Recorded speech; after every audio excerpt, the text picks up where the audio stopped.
esa actitud firme, fuerte, de fortaleza ante la adversidad, ante la vida, pero a la vez esa capacidad de serenidad, de saber afrontar las cosas con una cierta tranquilidad interior. Son muchas las cualidades que caracterizan al estoico. Para quien no los conoce, tal vez se puedan resumir en aquella actitud de soportarlo todo, ¿no? Qué estoico es esta persona, qué capacidad de sufrir tiene el pobre, ¿no? Nada más lejos, ¿no? Nada más lejos. Porque hay una cualidad de los estoicos que se habla muy poco de ella, y sin embargo está muy reflejada en las enseñanzas que han llegado de ellos a nuestros días, como es la alegría. Lo que pasa es que nos resulta difícil imaginar que una persona que tiene un espíritu de superación, de esfuerzo, que afronta con cierta, entre comillas, resignación, que trataré de explicar si al lugar que confundimos muchas veces la idea de resignación, es decir, que tiene una actitud sufrida, ¿cómo puede ser que una persona alegre? Cuando el ser humano sabe compaginar sus diferentes facetas dentro de sí y logra un cierto equilibrio, la alegría surge como una satisfacción ante la vida, porque uno le da sentido a lo que vive. La vida cobra significado, cobra sentido. Bueno, no sé cuál es la razón que les ha traído aquí, pero para mí la razón que me ha traído es compartir algo que creo que es útil, muy útil, y además necesario. Útil en tanto que, por desgracia, la filosofía se ha identificado en la mayor parte de los casos, y sobre todo en los últimos siglos, con una teorización, es decir, una especie de diarrea mental, me disculpen los académicos, pero de estar dándole vuelta a las cosas como en una lavadora, y lo mejor que podemos conseguir es que al final los trapos salgan un poco más limpios. Pero la filosofía es mucho más que pensar y pensar y pensar sobre las grandes cuestiones del ser humano. La filosofía realmente es sencilla y llanamente amor por la sabiduría, búsqueda de sentido de las cosas y a la vez necesidad de vivir con sentido, es decir, de poder experimentar lo que la vida significa en todas sus facetas, en todas las necesidades que cubren nuestra existencia humana y que nos hacen ser humanos, con significado, que nos aporten. Porque si hay algo que no soporta, por lo menos la mente, el ser humano despierto, es que las cosas no tengan sentido. Necesitamos encontrar sentido. Y veremos cómo, de la mano de los estoicos, como de otros muchos filósofos, que ahora aclararé que el estoicismo no es una filosofía muy distinta a otras muchas. La filosofía en su conjunto, sobre todo en la época clásica, en la época antigua, aborda con elementos muy similares las diferentes necesidades, proyecciones e inquietudes del ser humano, solo que algunos ponen el énfasis más en un aspecto que en otro. Pero la filosofía estoica es tremendamente práctica, es decir, aborda situaciones que todos los seres humanos de todos los tiempos se han planteado, no solo como preguntas existenciales, sino como necesidades de cómo hago ante esta situación, cómo enfrento la enfermedad, qué hago ante mis enemigos, qué hago ante mis proyectos, cómo gestiono mis miedos, etcétera, etcétera, etcétera. Saben que en la antigüedad la psicología no existía. La psicología es una ciencia relativamente moderna, como tal. En un mundo en el que además, si nos damos cuenta, cada vez hay más hiperespecialización. Incluso la psicología se queda como demasiado ambigua y ya hay pues muchos aspectos especialistas en cada uno de los aspectos de la mente y de la psique humana. En la antigüedad estaba todo englobado, relacionado, no por simple, no porque, como no sabían mucho, pues total, todo se juntaba en el mismo saco y con esto ya se aprendía lo que era aprehensible. No, sencillamente porque lo relacionaban, lo veían desde una postura, de una posición global.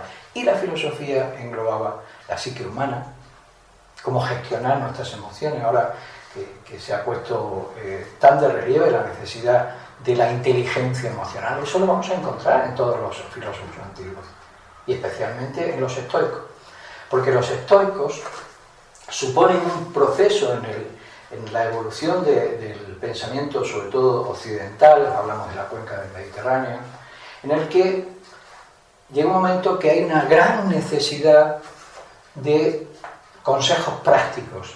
Y lo que hace el estoicismo es, de alguna forma, sintetizar, exprimir las grandes cosmovisiones filosóficas que se habían ya producido, especialmente de la mano de la Academia de Platón, las enseñanzas de Platón y de Aristóteles, el Liceo, y extraer aplicaciones prácticas para la vida diaria.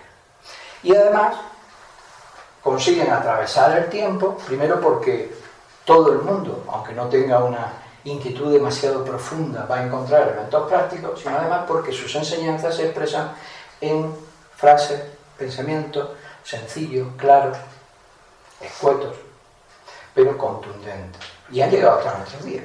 No sé si alguno de ustedes ha leído el diario, los pensamientos, las meditaciones de Marco Aurelio. ¿Alguien la ha leído? ¿Alguno? Por ahí algunos. Son pequeñas reflexiones, como si nosotros nos pusiéramos a extraer nuestras propias conclusiones sobre aspectos de la vida. En realidad son un ejercicio que hacía periódicamente de reformularse lo que eran sus principios ante la vida, sus valores, ¿no? O las máximas de Epícteto, que son en realidad extractos de las clases que daba este filósofo, que me he pasado de un emperador, Marco Aurelio fue un emperador, a un esclavo. Epícteto era un esclavo y era filósofo también. No solo era filósofo y enseñó a muchos, sino que además Marco Aurelio, 100 años después, llama a Epícteto mi maestro, que lo considera su maestro. Es decir, luego no estaba muy subido en la soberbia, pero lo podemos entender como un emperador. Entre otras cosas, Marco Aurelio es considerado uno de los 5 emperadores buenos. Bien, ¿por qué cuento todo esto como anticipo? No vamos a hablar de la historia, se nos iría el tiempo. Es precioso ver la biografía de los grandes filósofos estoicos. He mencionado a estos dos, Séneca, otro que es además español, cordobés. Todos además tuvieron una actitud muy heroica ante la vida. Gran parte de ellos murieron por sus ideas, no tanto por sus ideas, por su comportamiento, porque llevaron una vida acorde a lo que pensaban y defendían la justicia y la verdad ante el mismo emperador. Y muchos acabaron justamente condenados por traición, condenados por lo que buscasen que fuese posible condenarlos, porque gran parte de esas condenas eran injustas, como recordarán la de Sócrates. Sócrates fue mandado ajusticiado y la condena a Sócrates fue por corromper a la juventud. Alguien que lo que buscaba era que la gente se preguntara por el sentido y el valor que le daba a las cosas. Iba por las calles preguntándole, pero tú dónde vas, qué quieres, qué es lo que piensas de la justicia, qué crees que es el bien, oye, y el amor. Y en los banquetes que se organizaban propiciaban que todos reflexionaran sobre temas para que no se diera por sabido o sentado simplemente lo que todo el mundo aceptaba, que cada uno aprendiera a pensar por sí mismo, que ese es el sentido y el valor de la filosofía. Hoy hay muchas publicaciones de estoicismo, tanto es así que se habla de una especie de corriente de estoicismo moderno, que ha revivido. Vuelve a resurgir porque siempre ha estado presente, es decir, las enseñanzas estoicas, los libros, algunos de los libros, se sabe que se escribieron muchos más, pero han estado siempre, casi nunca se perdieron. Hubo pequeños momentos, la Edad Media fue un momento difícil, pero han estado siempre inspirando a la gente. ¿Pero cuándo? Fundamentalmente, cuando el ser humano ha empezado a perder puntos de referencia y esperanza en la sociedad. Y estamos viviendo un momento muy similar, donde la mayoría de la gente ya no ve precisamente en sus representantes políticos, personas de relieve, un ejemplo, y mucho menos pueden confiar en que el destino en sus manos vaya a ir a buen puerto. Cuando la gente ya empieza a pensar que esto no tiene solución, se vuelca sobre sí mismo y dice, ¿cómo consigo yo ser feliz en este mundo? En este mundo en el que no puedo esperar que me faciliten las cosas. Ahí es donde cobran este tipo de filosofía una fuerza especial, reviven. Tal vez, esto es una hipótesis, sea por eso que se vuelve a poner de relieve el estoicismo, pero lo cierto es que siempre estuvo presente. Es más, tampoco lo inventaron los estoicos. No fue algo que se sacó de la manga Zenón, que fue el que fundó este movimiento, esta escuela, que se llamó Estoa porque se reunían en la Estoa, el pórtico del Ágora. Se reunían, charlaban en la calle, era una de las cosas más bonitas que se podía ver en Grecia, que eran los grupos de gente conversando, compartiendo ideas, reunidos en torno a alguien que lideraba grupos, y se mezclaban mucho las escuelas, mucho. Pero los estoicos realmente no inventan nada, porque la mayor parte de la enseñanza de los estoicos las podemos ver también en Oriente. O las podemos ver en textos de lo poquísimo que ha llegado de América. Hay un texto de una carta de un padre a su hijo cuando va a entrar en el Calmecac, en la escuela de la vida, donde se formaban los jóvenes desde muy jóvenes, muy temprana edad.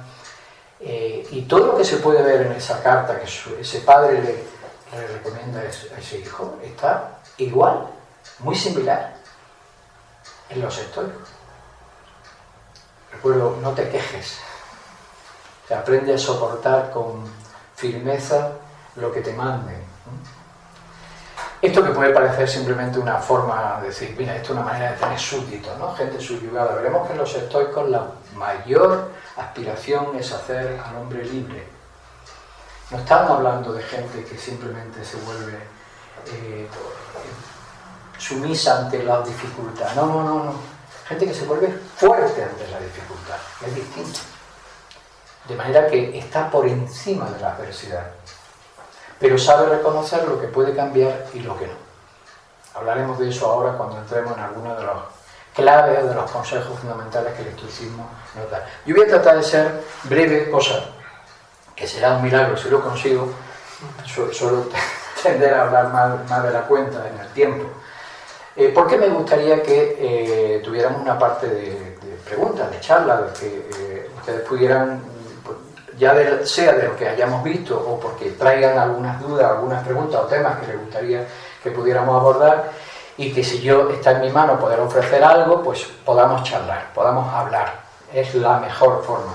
Pero entiendo que hace falta primero que haya una breve exposición, que haya un elemento, una puesta en común de elementos y de valores y conocimientos que nos traen a nosotros los estoicos. Porque sinceramente, seguro que ni a ustedes ni a mí nos importan un pimiento estos señores que vivieron hace 2000 años, con todo el respeto del mundo, pero ya murieron. Y vivieron otra época, que es muy interesante, se pueden extraer muchísimas experiencias de todas ellas, las biografías son magníficas, pero ¿qué nos preocupa? Nos preocupa nuestro presente, nos preocupa cada una de nuestras vidas, que podamos realmente tomar las riendas de ellas, y nos preocupa nuestro mundo. Por eso vamos a utilizar algo que es patrimonio de todos. Y aunque ahora esté muy de moda la originalidad, y hay que ser original, y hay que ser diferente, y hay que ser...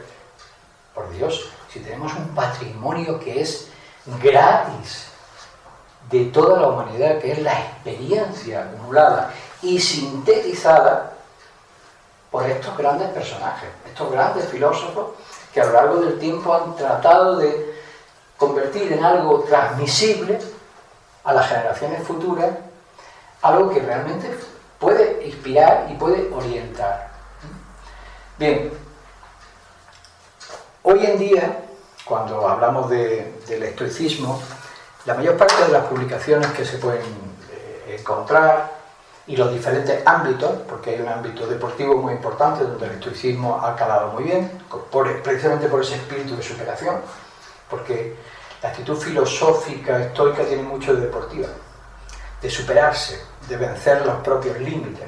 Bueno, hay un ámbito ahí. Hay otro ámbito que es el mundo del coaching, ¿no? de la superación personal, del conocimiento de las propias limitaciones para superarse en lo profesional, para superarse. Hay diferentes ámbitos, pero casi todos plantean el estoicismo de una forma muy reducida, muy útil, con textos y enseñanzas muy interesantes y autores muy buenos, pero nunca de forma completa.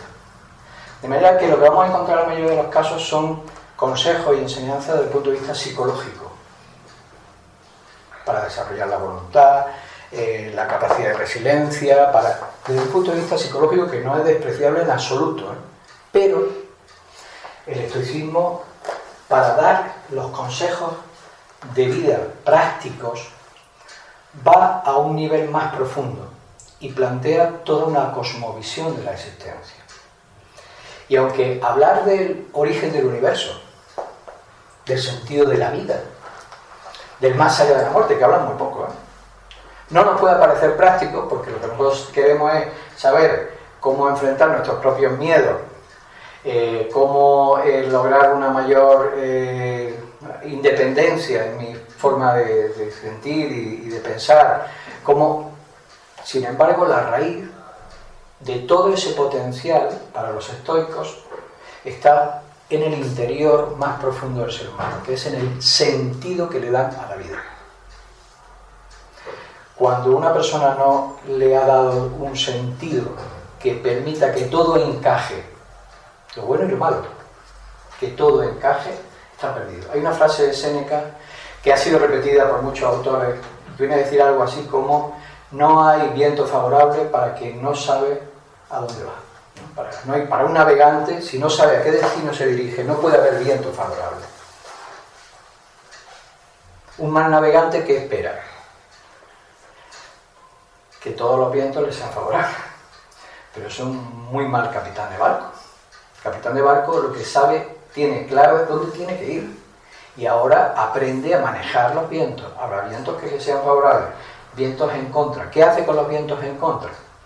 ¿Alguno de ustedes es navegante? No, yo tampoco. Pero bueno, sabemos que un navegante no echa el ancla cuando el viento sopla al revés, ¿no? ¿Qué hace? Pues aprovecha. Y para eso está el arte de navegar, de desplegar unas velas, de poner en una dirección, en otra. Es decir, los aprovechan, porque tiene claro dónde va. Y entonces puede saber cuándo algo es favorable y cuándo algo no. Quien no le ha dado un sentido a su vida, es difícil que pueda afrontar la adversidad, y es muy difícil también que pueda llegar con éxito a ningún proyecto, sobre todo cuando la mayor parte de las cosas que vivimos y hacemos, que las hacemos y nos las proponemos hacia afuera, ¿no? De obtener resultados en el mundo, ya sea en el mundo de las relaciones, en el económico, profesional, siempre son hacia afuera, no dependen de nosotros. Y si no dependen de nosotros, me frustra. Luego mi felicidad, mi éxito vital, mi satisfacción en la vida está en manos ¿de qué? De los políticos, de la pareja, de... Todo influye, ¿eh? No estoy diciendo que no pueda tener su importancia, pero cuando el peso específico está ahí y mi sentido de la vida no ha sabido integrar eso para que mi vida tenga sentido a pesar de todas las adversidades, algo falla. Es muy difícil que yo pueda utilizar herramientas de tipo psicológico si mi sentido de la vida no sea estructurado, ¿no? ¿Por qué digo esto? Porque lo primero que vamos a mencionar es qué sentido le dan a la existencia en el estoicismo. Este movimiento estoico que se desarrolló en el 200 y pico antes de Cristo. ¿Y qué ha llegado hasta nuestros días? Lo primero, consideran que el universo, su concepción del universo no puede llegar a ser la nuestra, ¿verdad? Pues nosotros hoy, a través de los radiotelescopios, pues hemos hecho imágenes del universo más lejano, ¿no? Bueno, el universo, las estrellas, el mundo en el que el ser humano vive, lo consideran como algo ordenado. Eso parece evidente.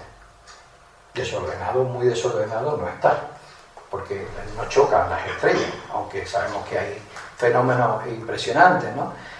Al contrario, es la naturaleza que nos rodea, que es el universo más cercano, todo manifiesta un orden increíble, pero para ellos no es algo mecánico, frío, sino que el universo lo consideran como un gran ser vivo. En realidad lo consideran como la manifestación de hecho vida, puesta en movimiento, del pensamiento o el logos, como lo llaman, divino. Lo consideran como un gran ser, manifestación de la divinidad. Todo el universo es un ser donde todo está relacionado y todo tiene sentido. Y desde ese gran universo, todo lo que lo contiene, todo lo que contiene ese universo sigue el mismo patrón. Todo tiene vida y todo está estructurado. Pero no solo eso, no solo que ese universo tiene vida. Ese es Esta idea se ve muy bien reflejada en la academia, en Platón, de la cual beben los estoicos, entre otras escuelas, cuando Platón dice que el universo es un gran megazón, mega animal, es una metáfora, ¿no? Es un gran ser vivo. Dentro de ese universo está el ser humano, que es un microuniverso, que responde a las mismas leyes de la naturaleza, a las mismas leyes del universo. Ese universo está compuesto por unas leyes y tiene una finalidad, va hacia algún lugar. Y en el ser humano consideran que es lo mismo, porque el ser humano participa también de ese orden, de ese logos y de esa finalidad. El universo que observamos, la naturaleza cercana, para los estoicos, está regida por una inteligencia, responde a una inteligencia y manifiesta esa inteligencia. No es fruto de la casualidad.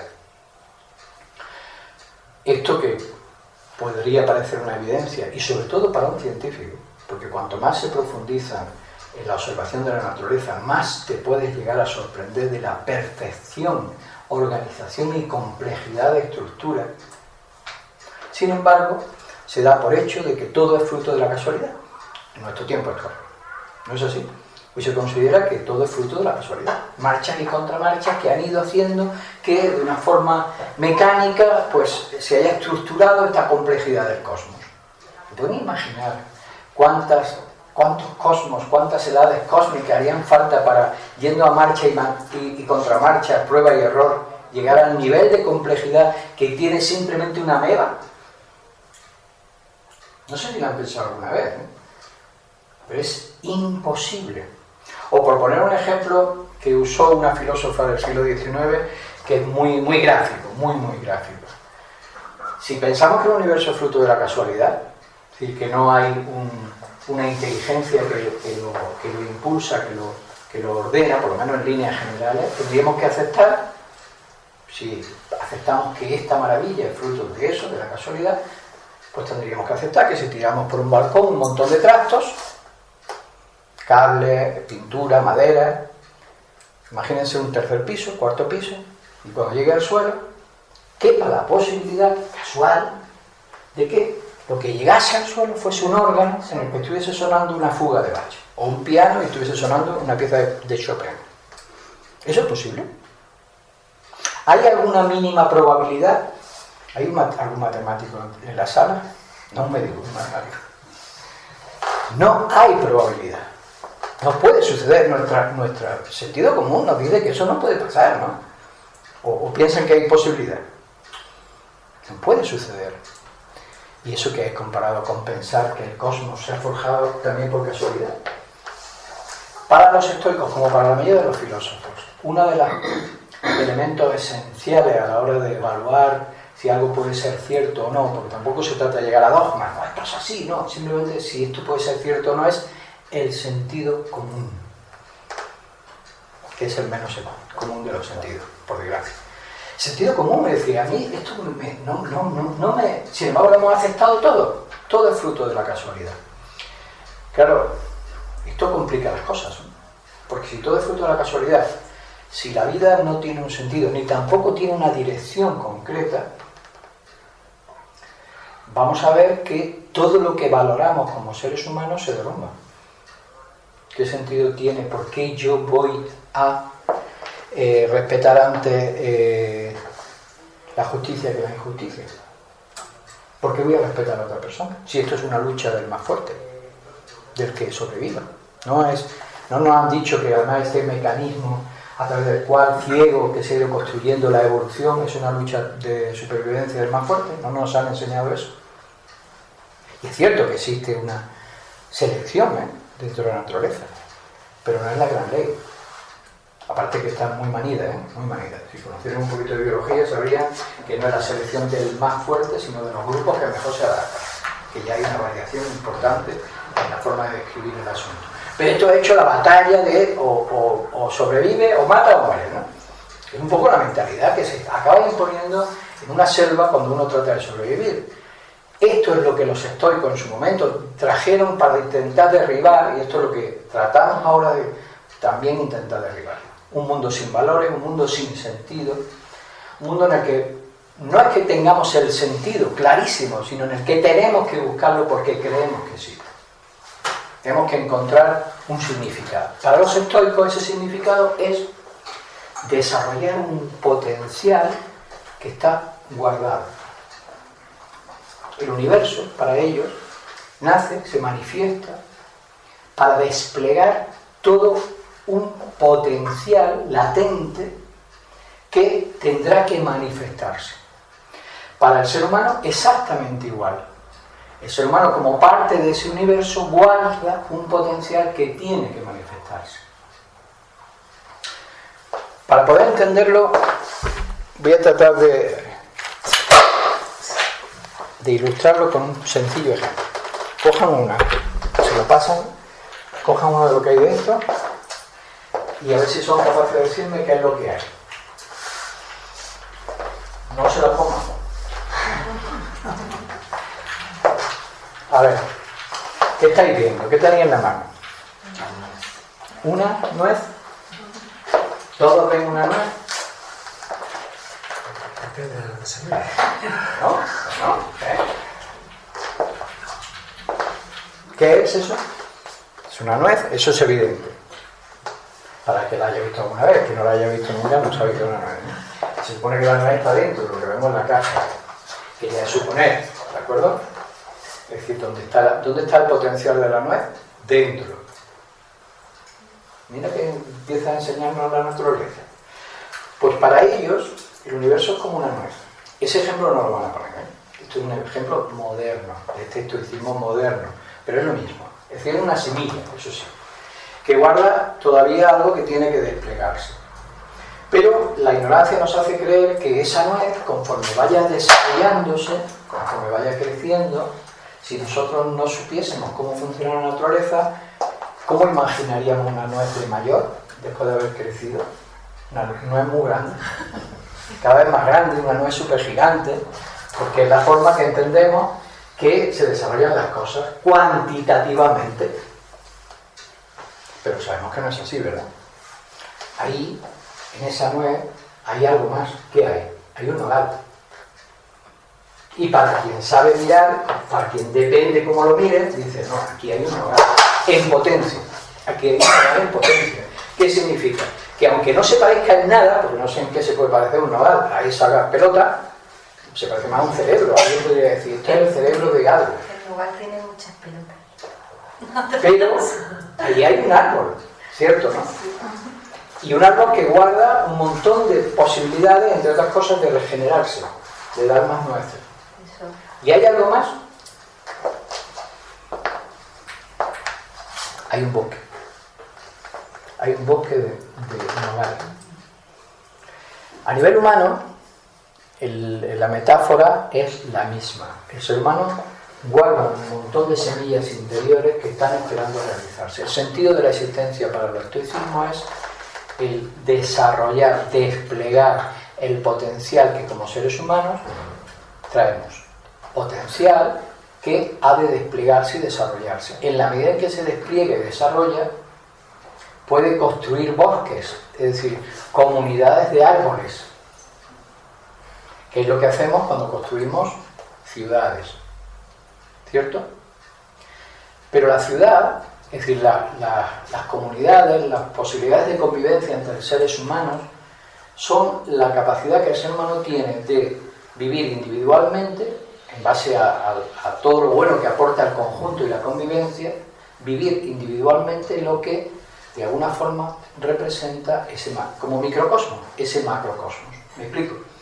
El universo tiene unas leyes, tiene unos principios de proporción, de armonía. Hay un montón de leyes que en el ser humano, de ajustarnos con la naturaleza, por eso hablarán de la necesidad de vida natural, de ajustarnos con la naturaleza nos permitirían perfectamente entrar en sintonía con ella. Nuestro logos, nuestra inteligencia, entraría en sintonía con la inteligencia del universo y nos permitiría comprender y desarrollarnos en armonía con la naturaleza.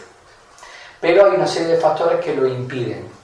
Sin embargo, la sana convivencia crea un mesocosmos, un cosmos intermedio que nos ayuda a comprender mejor los misterios del universo. De hecho, esto que suena así muy abstracto, estoy estoy viendo cara muy rara. ¿Qué hemos creado con esa ciudad? ¿Qué hemos creado con la comunidad? ¿Qué hemos creado con la cultura?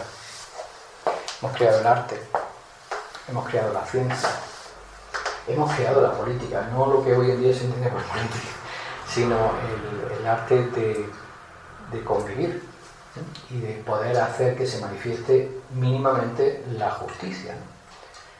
Hemos creado la religión, que todo eso se puede prostituir, pero en la medida en que realmente florecen, hacen que lo mejor del ser humano aflore, salga lo mejor del ser humano. ¿Por qué? Porque cada uno de esos aspectos canaliza la justicia, la bondad, la belleza, la verdad,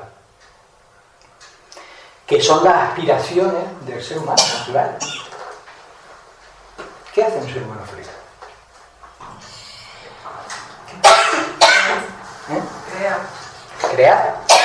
Crear ¿qué?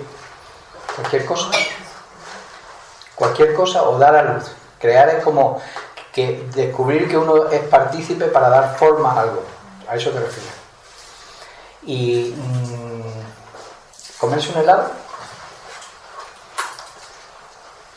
nos hace felices, nos da una satisfacción física, como nos puede dar el sexo. La amistad nos puede dar una satisfacción, nos puede dar un grado de felicidad. Sí. Depende del tipo de amistad, a veces simplemente una satisfacción psicológica, a veces mucho más profunda. Es decir, que la felicidad se da en diferentes niveles.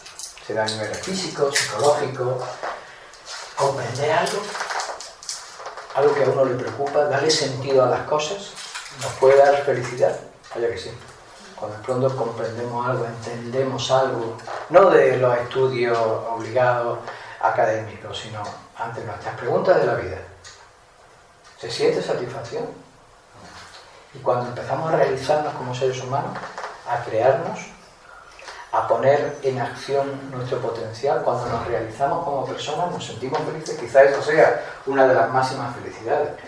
Y sobre todo, y esto es lo que nos transmitirán los clásicos, los filósofos clásicos, nos sentimos felices cuando de alguna manera nos vemos reflejados en aquellas cosas que canalizan algo de nuestro verdadero ser, de lo que nos hace más humanos. Es decir, a través de las cosas que nos permiten acercarnos a la verdad, o ser más justos, o reconocer y crear y construir justicia o belleza, o ser buenos. Es decir, buscar el bien, que eso es la bondad, buscar el bien de los demás y el propio. Ahí es donde se dan los más altos grados de felicidad, ¿no es cierto? A pesar de la adversidad, sí, a pesar de la adversidad, ¿se puede ser feliz con una enfermedad? ¿Sí o no? Sí. Sí. ¿Sin un brazo? Sí. ¿Ante la muerte? Los estoicos dirán que sí. No que la muerte traiga la felicidad, sino se puede ser feliz a pesar de. Yo creo que la muerte también la hemos tocado un poco malamente. Es un hecho natural. Exacto. Aquí tenemos miedo, pero bueno. Pero se puede, ¿no? ¿Se puede ser feliz cuando se nos congelan los dedos? Qué barbaridad acabo de decir. ¿Y qué le pasa a un escalador que sube a uno de los 8.000 metros de montaña? Está loco, este tío está chalado. O sea, resulta que dedica su vida a poner en peligro, que sabe que está perdiendo la nariz, pues se le está congelando, y está feliz. ¿Pero por qué? Claro, no es una satisfacción como la de comerse un helado. Ahí es donde está sufriendo. Es una satisfacción del alma. Está realizando, está conquistando, está superando sus límites. Había un propósito, había un sentido, le ha dado un sentido a su vida y puede integrar todo lo demás. A eso me refiero con el sentido de la vida. Sin embargo, hoy en día la mayor parte del significado de la vida se lo damos a través de lo que la opinión pública ha consensuado. Consensuado tampoco, nos han impuesto. Todo el mundo piensa lo que hay que pensar. Poca gente se detiene a reflexionar sobre la finalidad de las cosas, sobre por qué quiere hacer una cosa o quiere hacer la otra, sobre cómo conducir su vida, sobre qué valores, qué centro, qué eje tiene que ser el que gobierne su propia vida. Para los estoicos, eso es el logos, es decir, la razón. Se traduce muy mal, porque el término razón hoy en día significa, es mucho más escueto, mucho más estrecho. Sería algo así como la conciencia interior. Ese logos, cuando conduce la vida, en lugar de dejarnos llevar por las opiniones de los demás, en lugar de dejarnos llevar por los impulsos, la hormé, no los impulsos emocionales que buscan satisfacer satisfacciones cortas, cuando tiene un significado, tiene un sentido y está conducida por un principio rector, lo llamarán hegemonicón, es decir, una auriga que conduce el propio Carlos, la vida entonces está en nuestras manos. Empezamos a encontrarle un significado a la vida muy distinto. No es que podamos hacer lo que queramos, sino empezamos a tener el gobierno de nuestra vida. Luego estaremos limitados por la naturaleza, por las leyes, por las circunstancias, pero las riendas ahora ya las tenemos nosotros. Hemos pasado de ser un palo que se lleva al río a ser un barco con unos remos. Hemos dado forma, empezamos a forjar nuestro propio carácter. Pero claro, ¿qué dirán los estoicos? Que es necesario para poder tomar las riendas de sí mismos, es decir, para poder gobernarnos a nosotros mismos. Porque hará falta desarrollar una serie de principios. Así se va a hablar de diferentes disciplinas, la disciplina del pensamiento, la disciplina del deseo. Si han leído algunos libros, van a ver que le dan muy diferentes nombres. En definitiva, conocer nuestra personalidad, conocernos a nosotros mismos para gobernarnos, forjar nuestro carácter y forjarlo de tal manera que esa forja de nuestra personalidad realmente responda a nuestro sentido de la vida y a nuestra conciencia profunda, a ese principio rector, a ese logos que queremos ser el que gobierne nuestra vida y que incluya nuestros valores sobre lo que es realmente deseable, lo que nos hace humanos. ¿Qué significa tomar las riendas, poner orden, asumir ese carácter para modelarlo? Hay un ejemplo, porque a mí me gusta mucho visualizar, hacer tangibles los conceptos, ¿no? Para comprender la importancia. Significa que todo ser humano debe de lograr un orden interno y establecer un centro o un eje en torno al cual giren todas las cosas. Todos los seres humanos nos parecemos, mucho más de lo que parece, pero también somos diferentes. Sin embargo, para los estoicos todos tenemos el mismo potencial. No es que hemos nacido con la misma circunstancia, pero en todos está todo lo deseable, bueno y malo. La cuestión es cómo lo gestionamos, hasta dónde realmente somos capaces de poner y extraer algo de nuestra personalidad, de nuestra vida, digno de que nos llene la vida y digno de ser un modelo para los demás, que sea constructivo y que no sea algo destructivo. Me he traído algo que ilustra muy bien la idea que quiero presentar.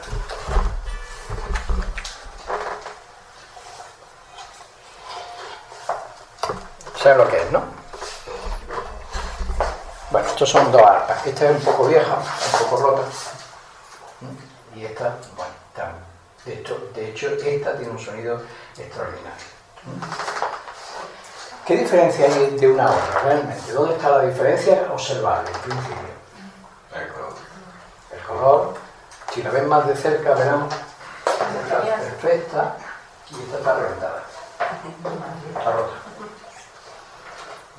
O sea, está vieja, está enferma.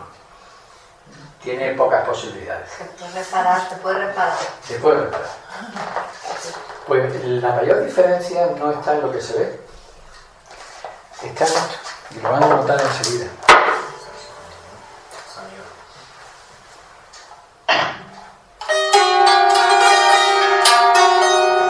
Está claro que yo no sé tocar, ¿no? Pues esta sale muy bonita.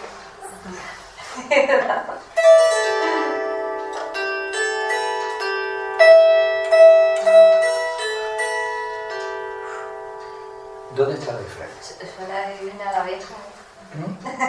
¿Dónde está la diferencia? Esta no está afinada. Esta no está afinada y esta está afinada.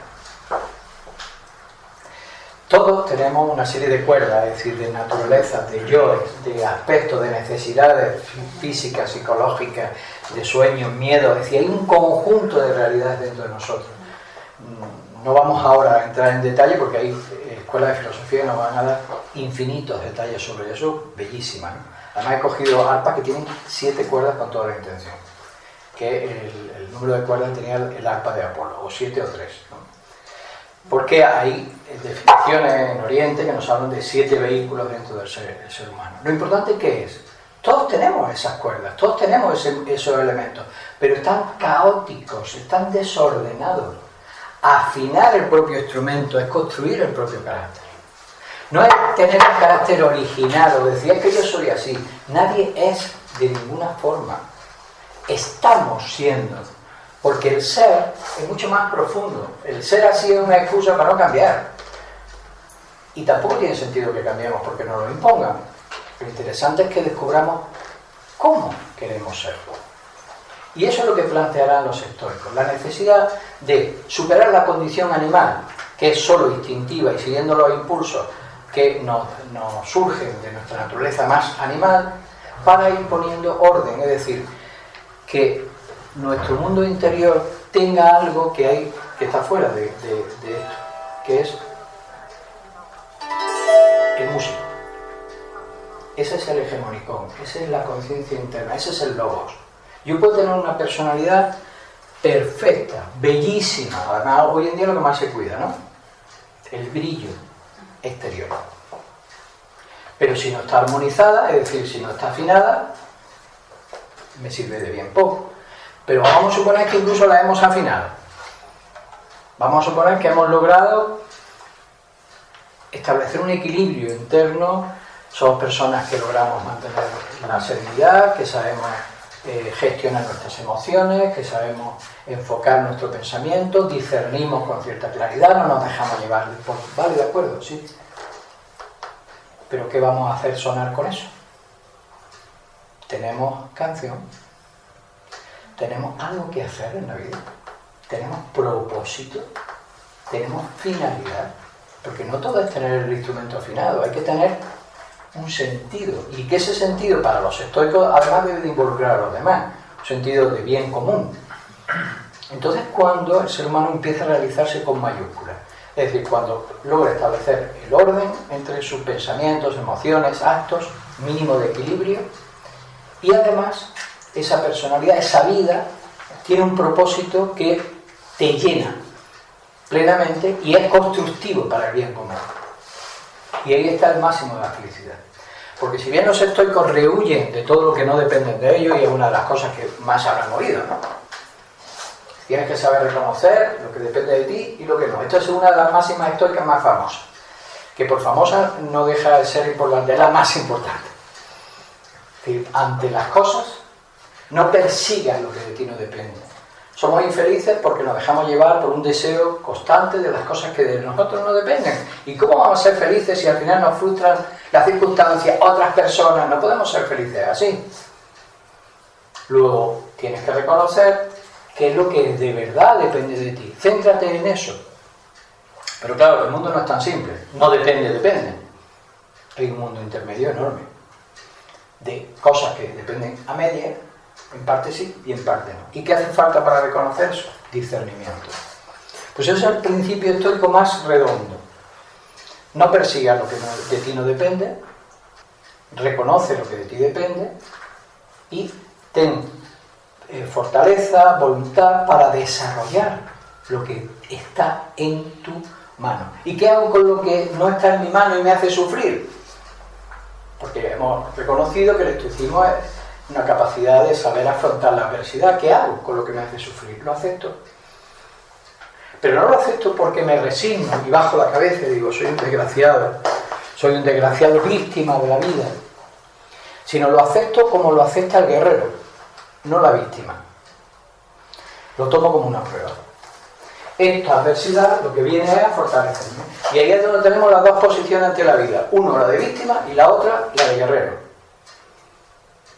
La víctima se está quejando continuamente de todo. Siempre está esperando que el mundo le traiga lo que desea. Y cuando no se lo trae, o los demás no son como ella quiere que sea, o siempre está enfadada, a disgusto con la vida, porque está esperando de fuera que el mundo le traiga las condiciones favorables.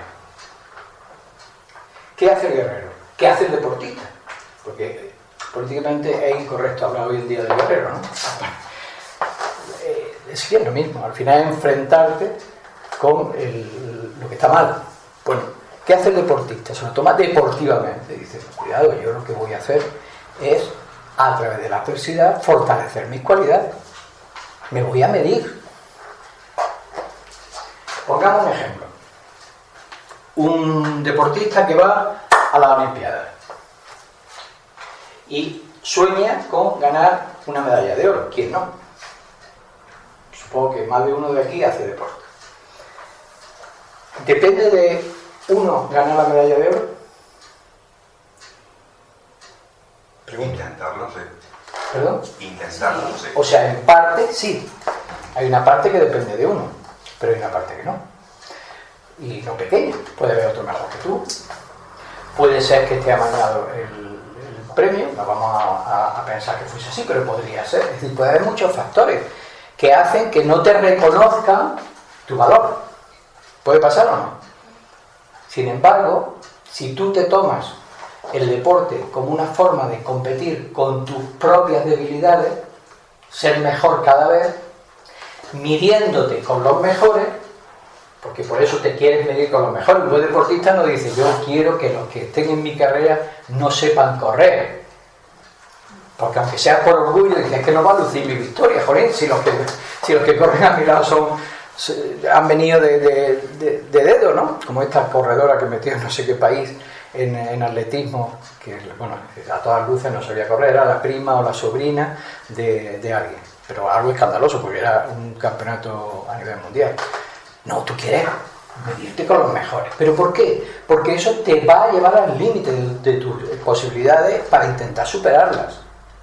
Pero si tú solo y exclusivamente te enfocas en la victoria que no depende de ti, te frustra.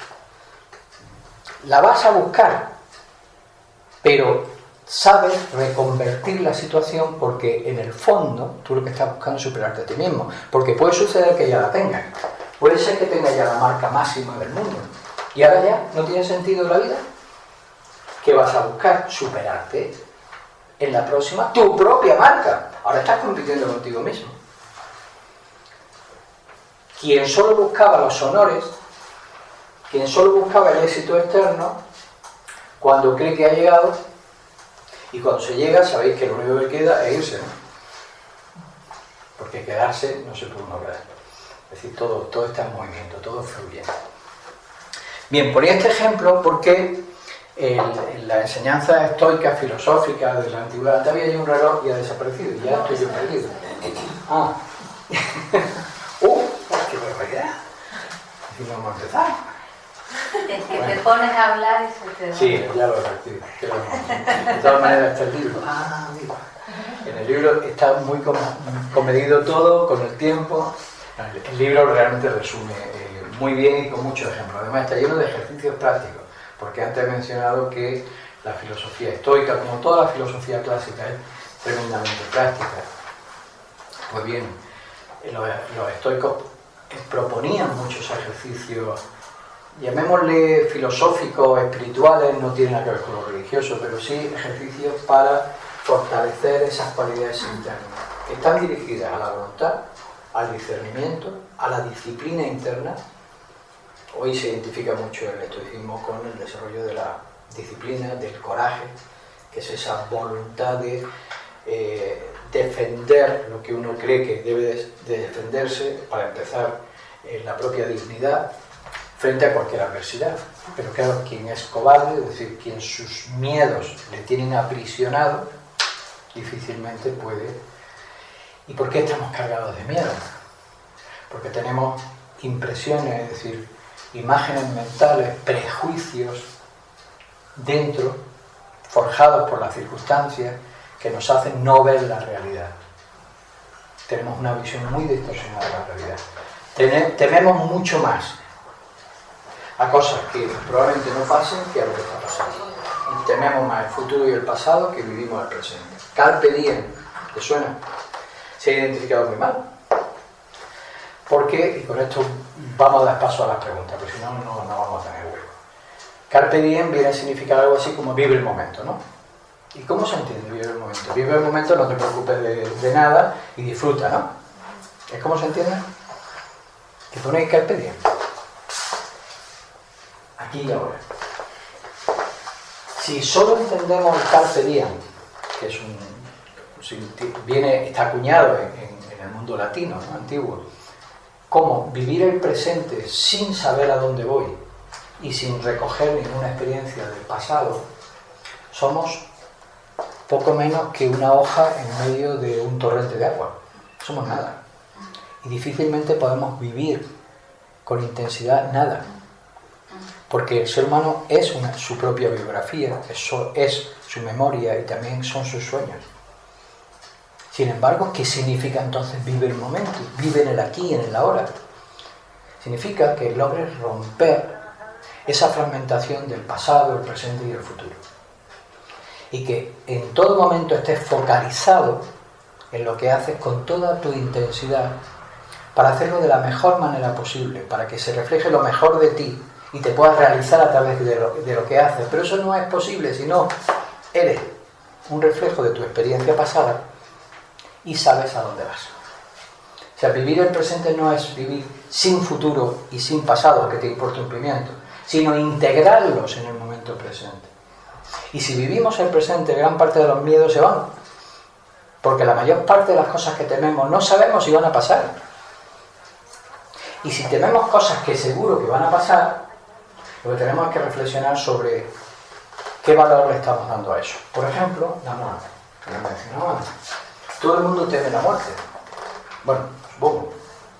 Y es un error. No hay remedio. Lo que sé, como no pensamos mucho en ello, pues lo podemos sobrellevar. Pero eso es esta cultura, ¿eh? Que donde además los muertos los hemos echado muy lejos para que no nos recuerden que nos vamos a morir. Todo está muy lejos, muy lejos. Es que ya no dejamos, no queremos ni que la gente se muera en las casas, en los quirófanos. Si integrásemos el hecho natural de la muerte como hecho natural, es tratar de vivir y no acelerar la muerte. O sea, eso también es una ley natural, es algo que cualquier ser humano intenta, ¿no? A nadie se le ocurre anticipar la muerte, como debería de no ocurrírsele, ni la propia y mucho menos la de los demás. Pero si aceptamos que la muerte existe, dejamos de temerla. Pero para eso hay que integrarla en un sentido de la existencia. Para los estoicos, cuando no entran en temas muy metafísicos, el dilema se resuelve de una forma muy simple. Si no hay nada después de la muerte, ¿para qué temer?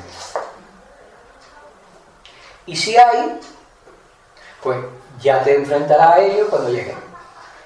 Preocúpate ahora mismo de lo que tienes entre manos. No es tan simple, ¿cierto? Pero lo que propone es que tu vida, cuando hemos dicho realizar nuestro potencial, realizar pues el ser interior con todas sus cualidades para que se exprese y manifieste, como expresión también de ese impulso de todo el cosmos que busca la realización, la perfección. A nadie se le escapa que si uno se muere, ¿dónde se ha quedado ese empeño? O sea, si yo estoy intentando desarrollar un potencial humano, desarrollar lo mejor de mí mismo y me tengo que ir del escenario, ¿dónde ha quedado ese esfuerzo? ¿Para qué ha servido? Los estoicos están integrados en las corrientes de filosofía antigua que hablan de una continuidad. Incluso hay alguna referencia, en el libro lo voy a encontrar, hay alguna referencia no muy explícita, pero sí implícita a la reencarnación. Pero eso es otro tema. Sea la reencarnación, sea vida en otro nivel, en otra dimensión, sí hablan normalmente de una continuidad. Y una continuidad como consecuencia natural de lo que hemos hecho en la vida. No que habrá premio o castigo, por lo tanto sé bueno que si no luego allí te van a dar, no. Sino una continuidad, cada uno se encuentra tras la muerte lo que ha sembrado, nada más. Como nos vamos encontrando en la vida. Porque ¿qué te vas a encontrar cuando tengas 60 años? Cuando ya seas viejito con 60, no, que yo tengo 60, con 80 años, con lo que sea. ¿Qué te vas a encontrar? Lo que has ido sembrando a lo largo de la vida. y con el material que las circunstancias te han aportado, que la vida te ha aportado. A uno le habrá aportado unas circunstancias, a otros otras. Pero como lo importante era tus cualidades y cómo las ponías en juego, pues esa cosecha es la que vas a recoger. A lo mejor no eres rico y te salvas de ser rico. Pues la mayoría de los ricos descubren que no tienen ninguna gracia. Y esto no es ninguna broma, ¿no? No es ninguna broma. A que todos pensamos que es ideal que nos toque la lotería. No, yo prefiero... Sí, es una ironía, yo tampoco. De hecho no juego, porque si tú quisieras que yo sé que lo mejor es la lotería, pues juego, ¿no? No sé, pues juego en Navidad cuando te ofrece a alguien de un club, de un bar. Pero el dinero no hace la felicidad. Y ahora viene la política. Sí, pero ayuda. Pues ni sí ni no. Realmente ni sí ni no. El dinero es un medio. La salud hace la felicidad. Soy muy directo, ¿eh? Hace la salud la felicidad. Yo conozco gente súper destrozada, con la vida hecha una M, sufriendo existencialmente, humanamente, psicológicamente, y con una salud física. Ayuda, sí, pero solo en la parte que le corresponde, que es quitar determinado tipo de problemas. ¿Por qué? Porque la salud física es un medio, no es un fin en sí mismo. Si fuese un fin en sí mismo, la naturaleza está equivocada. Porque entonces, ¿por qué existe la vejez? ¿Qué narices? Eso es imparable. Y eso nos vamos a detener, vamos a ir perdiendo la salud seguro, con seguridad, salvo que muramos antes. Luego ahí hay un error en la naturaleza. No, tiene una función, es un medio. El fin tiene que ser qué hacemos con la salud. Lo mismo con el dinero. Séneca, que sabéis que era un filósofo, senador, no recuerdo si senador o cónsul, bueno, con una herencia familiar impresionante, con una fortuna impresionante, y él se consideraba filósofo, y algunos críticos, que siempre hubo críticos, le recriminaban que tenía mucho dinero, que un filósofo despreciaba los bienes materiales. Decían, no, lo que busca un filósofo es que el dinero no le tenga a uno, pero tener dinero no es malo, tener propiedades no es malo, tener medios no es malo. Los medios sirven para hacer cosas. Lo que es estúpido es que los medios te tengan a ti cogido, te condicionen y te olvidas de los fines. ¿No suena eso? En nuestro mundo actual, la economía tiene que crecer. No, ¿para qué queremos que crezca más la economía? Y lo importante es qué hacemos con la economía. ¿A quién sirve la economía? ¿A qué debería de servir? Al pueblo. ¿Para qué? Para que estemos... Vamos a hacer de niños chicos que están todo el rato preguntando. Para que estemos todos bien. Yo ¿Qué de es niña estar chica bien? estuve... ¿Qué es estar bien? Pues, por ejemplo, valores, convivencia, estaríamos bien si la economía buscase que todos tuviésemos dinero suficiente como para no tener que trabajar y estar todo el día pudiendo jugar con una maquinita en el sofá. ¿Eso no sería realmente buscarnos el bien? Pues está comprobado. Trabajar es sanísimo, es muy bueno. Lo que no es bueno es trabajar como un esclavo. Pero trabajar la actividad, sobre todo cuando es una actividad que te permite proyectar y realizar tus cualidades y ver el producto de tu trabajo e identificarte con él, es natural y sano. No hay nada mejor que poder hacer algo. Y pobre del que no tiene nada que hacer, que es cómo se convierte su vida. Luego, ¿por qué no venden la idea de que compra la lotería, que vas a ser feliz porque vas a estar tumbado a la partida?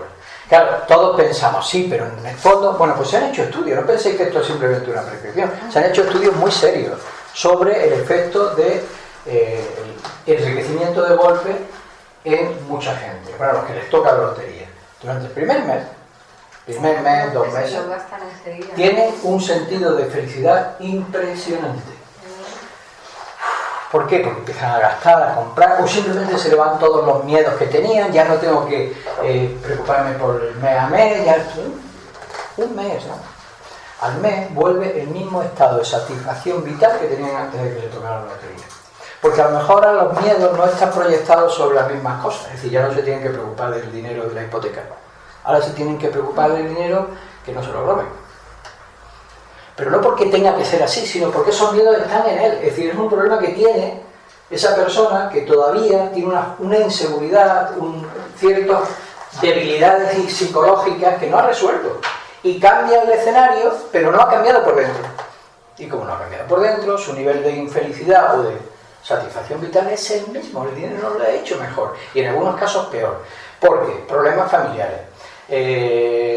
Cuando no, ¿qué hacer con una fortuna muy grande? Que es complicado, ¿no? Y ahora, pues, empieza a gastar en niveles de seguridad, en que si me secuestran a los hijos, que con esto no digo que no aspiréis a tener dinero, ¿eh? De hecho, sinceramente, y esto lo he hecho en muchas ocasiones, preferible una persona cuya aspiración en la vida es ser rico, punto, ser rico, no a cualquier precio, no haciendo desgraciado a otros, sino, oye, que yo lo que quiero es ser millonario. Eso es preferible a quien no tiene ninguna aspiración en la vida. El que no tiene ninguna aspiración en la vida todavía no ha empezado a equivocarse. El que tiene una actitud abúlica de la existencia, el pasota con mayúsculas, no es la ataraxia de los filósofos griegos que están por encima de las cosas. Ese está por debajo. Es que no ha empezado. No ha empezado a preocuparse por nada. Simplemente una especie de actitud, pues eso, no llega ni a animal, más bien de una ameba, una hoja, le hace estar en la existencia sin buscar, ni pensar, ni temer nada, solo una especie de estado de comodidad. Ten un proyecto, aunque sean proyectos muy materialistas, pero ten un proyecto. Tu proyecto no sea hacer el daño, hacer el mal a los demás, explotar a los demás, pero ten un proyecto, ya te equivocarás, no importa. ¿Qué importa equivocarse? Si lo peor que hay no es equivocarse, es no hacer nada. Bueno, y ya cierro, me he dejado todo, porque hay muchísimas cosas para hablar. Cierro con algo que creo que es importante en el estoicismo, que es la idea de la actitud heroica. Para el estoico, el individualismo tiene que ser trascendido con el espíritu de fraternidad. Sabéis que el sentido de fraternidad universal, que hoy en día es algo que ha logrado calar, por lo menos teóricamente, ¿no? La idea de que todos los seres humanos somos miembros de una misma familia, sin distinción de raza, ya estamos consiguiendo que de género tampoco, que todos los seres humanos somos una gran familia, más allá de las naciones, de las diferencias, nació en Roma, que es donde el estoicismo cobró mayor desarrollo. Porque esta idea de lo que depende de mí, realmente enfocarme en aquello que me hace crecer y desarrollarme y fortalecerme, no le lleva a un individualismo. Esta forma de no preocuparse, de no atender, de estar un poco al margen de las vicisitudes del mundo, no le lleva a un aislamiento, sino a un compromiso con su tiempo. Porque consideran que de la misma manera que el deber individual es mejorarse a sí mismo, también hay una responsabilidad en la mejora del mundo que le rodea. Por eso los estoicos, todos los filósofos estoicos, estuvieron muy comprometidos con su tiempo, queriéndolo transformar. Los más famosos, que quizás fueron famosos por eso, primero porque llegaron algunos textos y segundo porque... Pero había miles. Las escuelas estoicas eran enormes. Había estoicos y estoicas en todos lados, ¿no? Fueron muchos. Y se esforzaron en cambiar el mundo. Y tal vez gran parte de las cosas que hoy podemos valorar y que hemos conservado como buenas, se deba a que hubo mucha gente comprometida en aquel tiempo. Lo traemos a nuestro tiempo. Nos tenemos que sacrificar entonces por el bien de la humanidad, por el bien de la sociedad, por mejorar el mundo. No es un sacrificio. Es que para la actitud estoica es una satisfacción.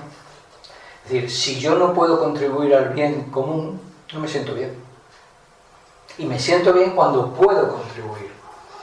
Esto parece raro en nuestro mundo, pero está emergiendo y lo vemos, por ejemplo, a través del voluntariado. ¿Por qué hay tanta gente que haciendo servicios a la comunidad, muchos de ellos con dificultades, porque no todo es repartir comida o bocadillos en la Gran Vía? Algunos se van a sacar víctimas de debajo de la ruina de un terremoto, por lo tanto con riesgo de su propia vida. ¿Por qué se sienten felices? Porque de esos propósitos que hablábamos hay un propósito que trasciende lo individual, que sentir que parte del sentido de su vida es construir un mundo mejor, aportar algo de la propia existencia para que el mundo mejore. Y ese es el espíritu filosófico que a través de los estoicos y de los platónicos, es decir, de los clásicos, queremos rescatar en esta escuela. ¿Por qué no ha muerto? Porque no es patrimonio ni de la cuenca del Mediterráneo, ni de los griegos, ni de los romanos, es patrimonio del alma despierta, del ser humano de cualquier lugar del mundo que ha empezado a intuir y a sentir que la vida tiene un significado algo más que sobrevivir y que construir en conjunto realmente merece la pena. Y bueno, no me voy a extender más, lo dejamos aquí y ahora vienen vuestras preguntas, si no tenéis prisa, ¿no?